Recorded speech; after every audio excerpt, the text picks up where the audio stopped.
നമസ്കാരം. Raf talk ഫുട്ബോളിലേക്ക് എവർക്കും സ്വാഗതം. ഓസ്കാർ ബ്രസീൽ ടീമിലേക്ക് മടങ്ങിയെത്തി.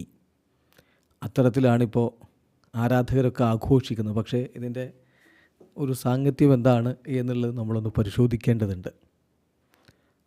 ഈ മാസം നടക്കുന്ന കോൺമെബോൾ വേൾഡ് കപ്പ് ക്വാളിഫയർ മത്സരങ്ങൾക്കായിട്ട് ബ്രസീൽ ടീമിനെ ഫൈനൽ ലിസ്റ്റ് പ്രഖ്യാപിക്കുന്നത് ഈ മാസം 7-ാം തീയതിയാണ്.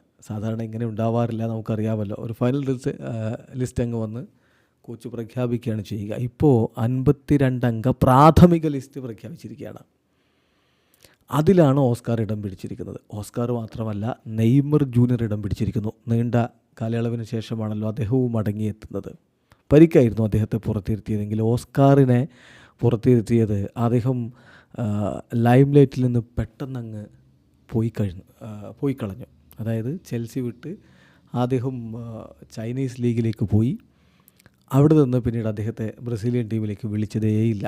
ചൈനീസ് ലീഗിൽ പോയ എല്ലാവരെയും അങ്ങനെ വിളിക്കാതിരുന്നിട്ടൊന്നുമില്ല. പൗലീഞ്ഞോ ചൈനീസ് ലീഗിൽ കളിച്ചുകൊണ്ടിരിക്കവേ ടീമിലേക്ക് തിറ്റ വിളിച്ചിരുന്നു, റെനാറ്റോ അഗസ്റ്റോയെ വിളിച്ചിരുന്നു. അങ്ങനെയൊക്കെയുള്ള ചില താരങ്ങളെ വിളിച്ചിട്ടുണ്ട്. പക്ഷേ ഓസ്കാറിനെ ആരും പരിഗണിച്ച് കണ്ടില്ല. ഓസ്കാറിനെ സംബന്ധിച്ചിടത്തോളം നമുക്കറിയാം, 33 വയസ്സാണ് അദ്ദേഹത്തിനുള്ളത്. നെയ്മറുടെ ഏതാണ്ട് സമപ്രായക്കാരനായിട്ടുള്ള കളിക്കാരനാണ്.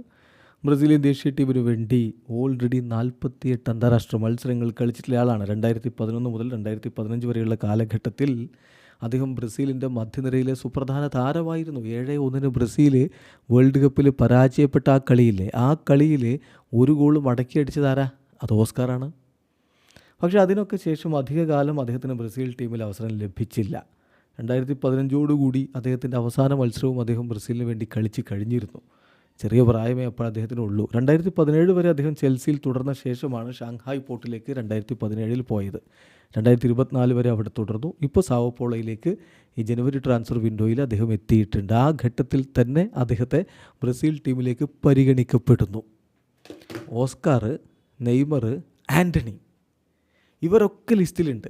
അപ്പോൾ ബ്രസീൽ ആരാധകർക്ക് വലിയ സന്തോഷമായി കഴിഞ്ഞിട്ടുണ്ട്. നമ്മുടെ കമൻറ്റ് ബോക്സിലൊക്കെ അത് കാണാൻ പറ്റും. പക്ഷേ ഇവരൊക്കെ ടീമിലുണ്ട് എന്ന് ഉറപ്പൊന്നുമില്ല.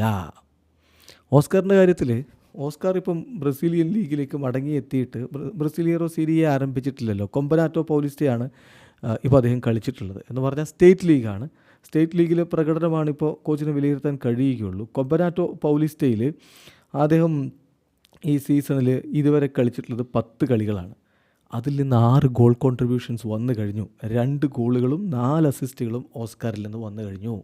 ആ ഒരു പെർഫോമൻസ് തന്നെയാണ് കോച്ച് ഡൊറിവാൾ ജൂനിയർ ഇവിടെ പരിഗണിച്ചിരിക്കുന്നത്.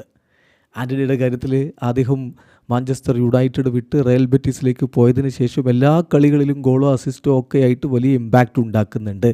അതുകൊണ്ട് അദ്ദേഹത്തെയും പരിഗണിക്കുന്നു. നെയ്മറുടെ കാര്യത്തിൽ പരിക്കേറ്റ അൽ ഹിലാലിൽ നിന്ന് അദ്ദേഹം സാൻഡോസിലേക്ക് വന്നിട്ട് ഇപ്പോൾ മികച്ച പ്രകടനം തുടങ്ങിക്കഴിഞ്ഞിട്ടുണ്ട്. അപ്പോൾ ഈ 3 പേരും ഒരുമിച്ച് ലിസ്റ്റിൽ വരുമ്പോൾ അത് വലിയ സന്തോഷമുണ്ടാക്കുന്നുണ്ടാവും ആരാധകർക്ക്. എന്നാൽ ഈ 3 പേരും ഒരുമിച്ച് ഫൈനൽ ലിസ്റ്റിലുണ്ടാകുമോ? സാധ്യത കുറവാണ്. നെയ്മർ ഉണ്ടാകുമെന്ന് തന്നെ കരുതാം. നെയ്മർക്ക് ഇനിയിപ്പോൾ എന്ത് വരിക്കും, എത്ര കാലം കളിക്കാതിരുന്നു എന്നുള്ളതൊന്നും പ്രശ്നമല്ല. നെയ്മറാണ്. കാരണം ബ്രസീലിയൻ ദേശീയ ടീമിൻ്റെ ചരിത്രത്തിൽ അവർക്ക് വേണ്ടി ഏറ്റവും അധികം ഗോളുകൾ നേടിയ താരം അത് നെയ്മറാണ്. നെയ്മർ ബ്രസീലിയൻ ടീമിലുണ്ടാക്കുന്ന ഇമ്പാക്റ്റ് അത് വേറെയാണ്. അതുകൊണ്ട് നെയ്മറുടെ കേസ് സ്പെഷ്യലാണ്. അദ്ദേഹം എന്തായാലും അടുത്ത ഗോളപ്പിലുണ്ടാകും. ഓസ്കർ ഉണ്ടാകുമോ? ഓസ്കർ ഉണ്ടാവാനുള്ള സാധ്യത നമുക്ക് 100% എന്ന് പറയാൻ പറ്റില്ല. സാധ്യത കുറവ് തന്നെയാണ്. പക്ഷേ അപ്പോൾ ഈ പ്രാഥമിക 52 അംഗ ലിസ്റ്റിൻ്റെ പ്രാധാന്യം എന്താണ്? അതിന് വലിയ പ്രാധാന്യമുണ്ട്. ഓസ്കാറിനെ വീണ്ടും ബ്രസീലിയൻ ദേശീയ ടീമിലേക്ക് പരിഗണിക്കുന്നു എന്നുള്ളതിൻ്റെ വ്യക്തമായ കൃത്യമായ സൂചനയാണിത്. ഓസ്കാറിന് ഇപ്പോൾ ഈ കോളപ്പിൽ അവസരം ലഭിച്ചില്ലെങ്കിലും, ലഭിക്കാതെ പോയാൽ പോലും, ലഭിക്കില്ല എന്നൊന്നുമില്ല, ലഭിക്കാതിരുന്നാൽ പോലും വരുന്ന കോളപ്പുകളിലേക്ക് പ്രതീക്ഷ വെക്കാം. അതാണ് സിറിയയിലെ മത്സരങ്ങളൊക്കെ ആരംഭിച്ചു കഴിഞ്ഞാൽ അവിടെയൊക്കെ മികച്ച പ്രകടനം നടത്തിയ ഈ മാർച്ച് മാസത്തിലേക്കുള്ള ലിസ്റ്റിൽ വന്നില്ല എങ്കിൽ പോലും അതിനുശേഷമുള്ള കോളപ്പുകളിലേക്ക് അദ്ദേഹത്തെ പരിഗണിക്കും. അദ്ദേഹത്തിന് സാധ്യതയുണ്ട് എന്നുള്ളതാണ് ഇവിടെ കാണുന്നത്.